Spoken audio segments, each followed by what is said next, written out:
to completely destroy the enemy on the front line and bring back all their fighters without a single scratch. Military correspondents have shown exclusive footage of the Arey assault team's operation.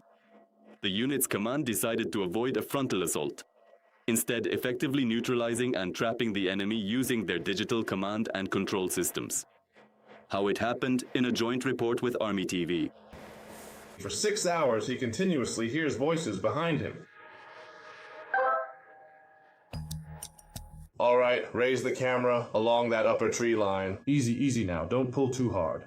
Just move it down like this, very slowly, very slowly. The headquarters of the 253rd Separate Assault Regiment, Arey. A few kilometers away, a unique operation is underway right now. Fighters have reached enemy lines, but today in this fire duel, the AFU's main weapons will be intellect, technology, and tactics. The guys are on the front line. The task is to clear the tree lines. We are working exclusively in the tree lines. It's an uninhabited area, and we are doing everything possible to preserve our personnel. We move in half squats with short dashes. Then the guys go in, enter on command, and we carry out the clearing operations. The commander of the assault company, with the call sign Panda. He says that to reach the mission point, the infantrymen have to cover up to 4 kilometers in full gear and with ammunition. Their task now is to follow their designated routes, secure strategic positions, and from there begin further targeting. This involves entry, movement, clearing, and taking up positions. The operation is happening in real time. Every infantry step is precisely calculated. We are waiting for the development of the forward edge to see where we should advance and assault next.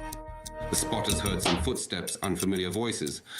Let's go do some reconnaissance. Maybe there's a shelter nearby where the enemy is hiding and we'll need to eliminate them. Aerial reconnaissance spotted the enemy. Next comes the inevitable end of the Russian occupier on Ukrainian soil. Hey, lower it, lower it. No, look at the video screen. Bro, I need you to get a little closer. The sound is peeking out right now.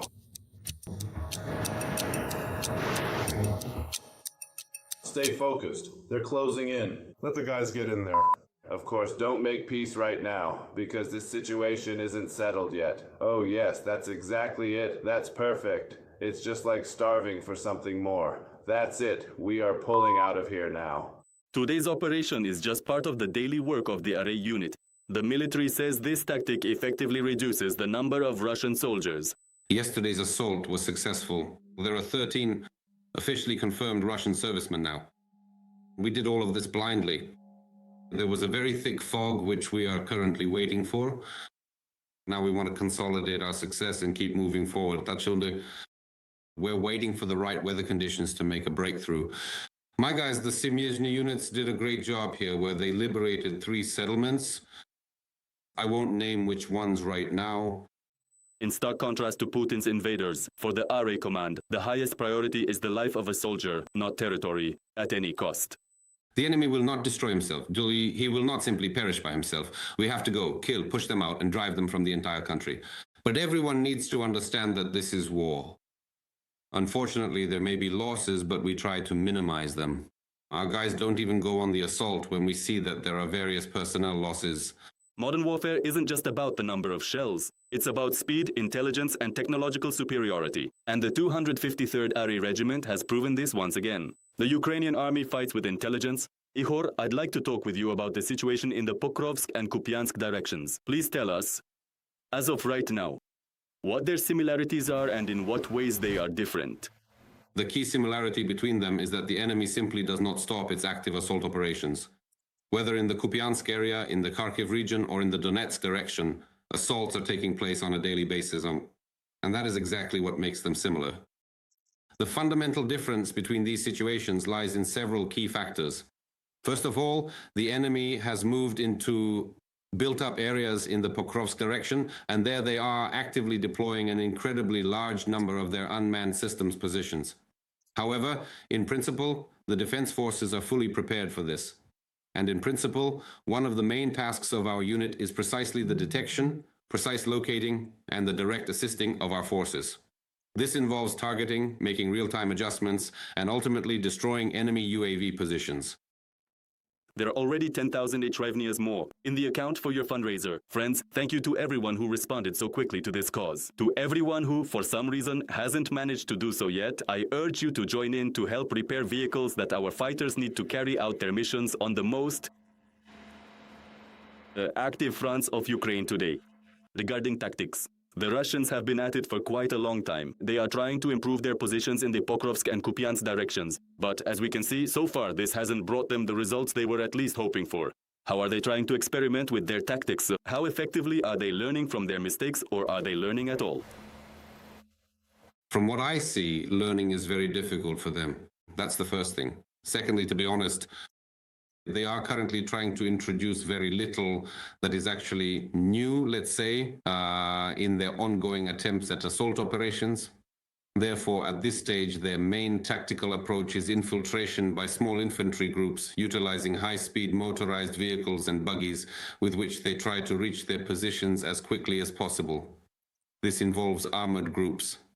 At this particular stage, we hardly see them at the front, since we understand. Thank you. It is clear that the National Defense Forces have already successfully developed an advanced drone technology to such a significant extent that armored groups are no longer particularly effective and can hardly reach the positions where the enemy is trying to deliver their infantry. But in any case, the most important thing to understand is that the enemy forces simply do not stop their relentless advance. The enemy, every single day, tries to find gaps in our lines. The defense forces of Ukraine. At this current stage, however, they have not yet been successful in this effort. But I repeat, the Russian Federation still has quite a lot of resources, namely personnel. If we are talking about Pokrov, that's more than 100,000 concentrated there. Personnel. And in principle, we understand perfectly well that there are quite effective, well-trained units. Therefore, the most important thing here is not to relax and to remain as united and focused on defense as possible. And we need to stay focused. Supporting the armed forces of Ukraine is something dear to us all. We can already see that almost 20,000 hryvnias have been collected for this fundraiser in just a few minutes of our conversation as part of our efforts. Let me remind you that we are raising funds for the repair of vehicles that are essential for improving logistical capabilities. The Defense Forces of Ukraine. Ira, please tell us, as of today, what does the logistics situation look like on the front line, and how far can these vehicles actually go, considering that we increasingly hear that ground robotic systems are taking over their role? After all, moving such large, visible targets near the zero line is extremely dangerous. That's true, because we fully understand how the defense forces have, let's say, closed the logistics corridor with drones. And unfortunately, the enemy is also integrating such systems and developing them as well. Therefore, with each passing day, even traveling from one place to another in a vehicle like a pickup truck is becoming increasingly hazardous and life-threatening. Due to the fact that, first of all, there are an overwhelming number of sophisticated enemy UAV systems constantly patrolling in the air. Secondly, many of the access roads are being heavily mined. Thirdly, there are the so-called waiting drones, which the enemy is also actively using. But let's not forget that in any case, there are tasks that need to be accomplished. And the defense forces, despite the risks, still carry them out. They deliver ammunition and evacuate the wounded, so vehicles are still being used. Whatever it takes. A significant part is gradually being taken over by robotic drones, both ground and aerial. Because let's not forget that the delivery of ammunition, medical supplies, and food is also carried out with the help of heavy bombers. That is why the defense forces are trying as much as possible to switch to their use. Advanced robotic equipment, so to speak, is being used to minimize the loss of personnel, specifically during logistical operations. Almost 40,000 hryvnias have been raised during our conversation for your fundraiser. Friends, everyone who is contributing to the fundraising in support of Ukraine's defense forces, you are the best. Those who for some reason are not participating, I hope it's not because you lack the means. You have 50 or 15 hryvnias that you can spare for this cause, and it's not because you lack the desire to support the armed forces of Ukraine, but for some strange reasons that you will now correct. And we are accumulating as many resources as possible, specifically within our capabilities, within this fundraising effort, so that the Ukrainian armed forces can be more mobile in the areas where they need it. Ihor, and regarding the seasonality, the greenery is already in full swing. You warned that this lush greenery could expand the kill zone. How does this logic actually work? Opportunities arise for more effective defense and more effective offense under these conditions and in the context of total drone dominance. On the battlefield, Greenery, first and foremost, as we clearly understand, is a very effective and vital means of camouflage, which allows both our own forces and, unfortunately, the enemy's forces to approach as close as possible to the strategic positions of the Special Operations Forces, and, accordingly, due to these specific factors, to significantly expand the overall kill zone. There have already been cases, we are gathering and observing them. This is the destruction of equipment and positions at a distance of 30 to 35 kilometers. For now, these are isolated cases, but I repeat, technology does not stand still, and the expansion of this sector and this kill zone will inevitably continue. That is why the defense forces are actively developing, training, and integrating protection systems specifically against aerial targets. This includes the training of mobile fire teams, the development of anti-aircraft drones, and layered defense specifically against drones. Because we clearly understand that it's not just about hunting for wings, but that technologies for shooting down and destroying FPV drones, which also cause a lot of trouble and destroy a lot of equipment, are actively being developed. A lot of this destruction happens with the help of FPV drones. That is why we have a very clear understanding that whoever integrates new technologies the fastest will hold the strategic advantage on the battlefield. That's why the defense forces are actively developing. We cooperate with many different enterprises, specialists, and scientists who, day by day, even if only gradually, are making certain contributions. Technological advantages which give us an edge over the enemy on the battlefield.